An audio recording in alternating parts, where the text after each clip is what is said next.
This is The Porter's Parable by Kaptain Viciorious. By the holy graces of our Lord, after serving in the monastic cell atop Monte Corona for 15 years, I, Dangalando Lamberto, was awarded the position of porter by the venerable abbot Bonus Strategius. I have always envisioned that our small cell stands in direct contrast with the terror of Mount Vesuvius, which lies across the cityscape of Napoli. We are the holy defenders to the gates of heaven upon God's holy mount, Monte Corona. As Tartarus lies beneath the behemoth volcano, dormant and waiting to fling its destruction once again upon the world.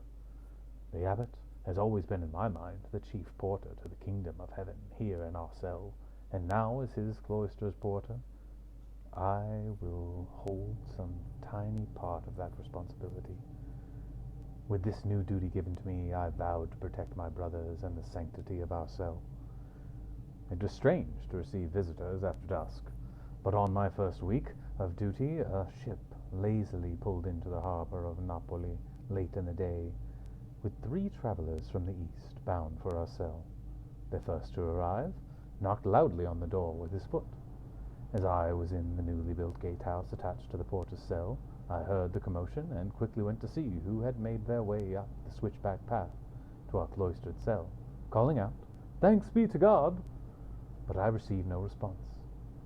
Opening the gate, I was greeted by the sight of a large man in rich robes with his servant.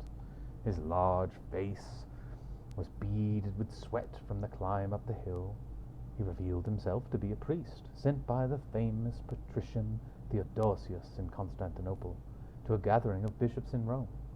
His servant with him carried his bags, but kept to himself, not speaking any Latin, but only Greek. I greeted them both with the peace of our Lord and invited them into our sacred home as guests.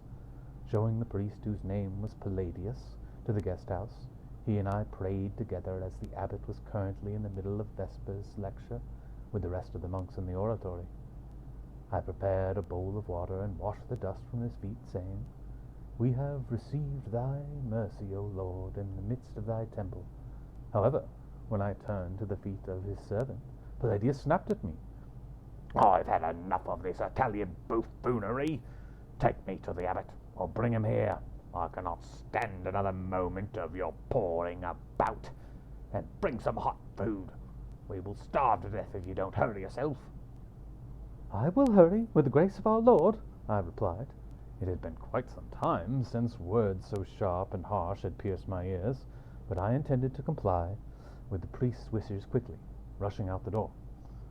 Their bellies would have to wait, and I was the only monk in our small cell assigned to preparing food for our guests. Leaving the guest house, I ran up the path towards the oratory, just as a heavenly sound began to waft from the structure. The other monks had begun the Vespers hymn, "What glory there is in holy words sent up to God the Father." However, before I could run 10 paces out of the guest house, there was another knock at the gate. This time, the foot knocking was softer, almost timid in its calling. Turning about, I ran to the gate and called out again, "Thanks be to God!" This time I received an answer, but could not make out the words, though I did discern a Christus amid a heavy foreign accent. I opened the door to reveal a road-weary monk.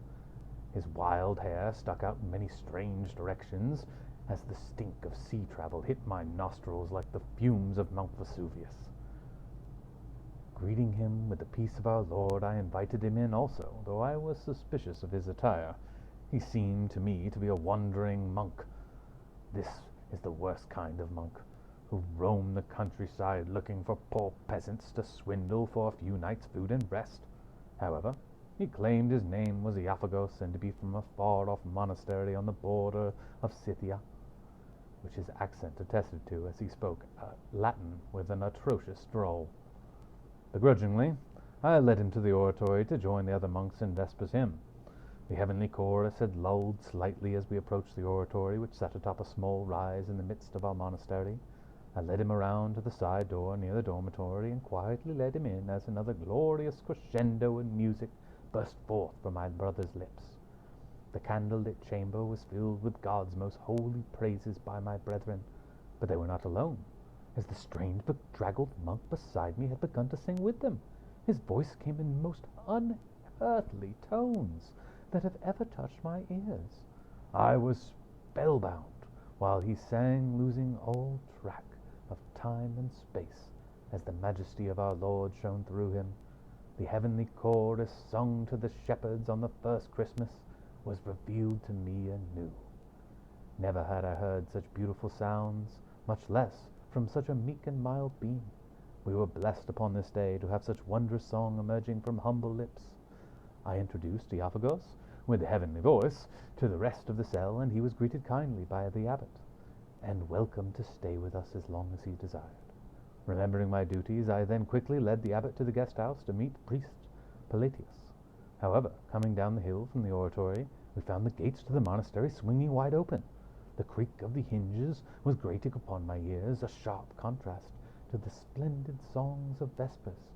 I rushed to the guest house, fearing for our priestly visitor's safety, but upon entering, I found that neither the priest nor his servant remained, nor was the reliquary cross which stood upon the mantel of the guest house, nor the fine silver which we stored in the cabinet, nor any of the rich gifts which we had diligently collected from the ruins of the old church. The only item left to us was a painted icon of Madonna and Child.